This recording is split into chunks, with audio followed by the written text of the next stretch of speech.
Ove krofnice su hit. Deca ih obožavaju, kako i ne bi kad su ovako savršene. Baš su mekane. Umutit ćemo jedno jaje. U jaje ćemo dodati šećer. Zatim ćemo sve penasto umutiti mikserom. Mutite dok ne postane onako svetlo žute boje.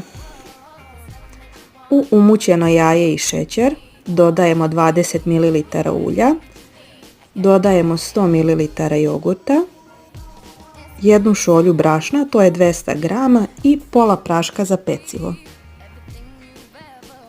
Sve dobro sjedinite sa mikserom, onako da nema grudica. Aparat dobro zagrejte, ne morate da ga uljite i istiskajte male gumilice u svaki otvor. Moj ima 6 otvora i zato su manje krofnice. To zavisi od vašeg aparata, koliko ima otvora, toliko će biti i krofnica.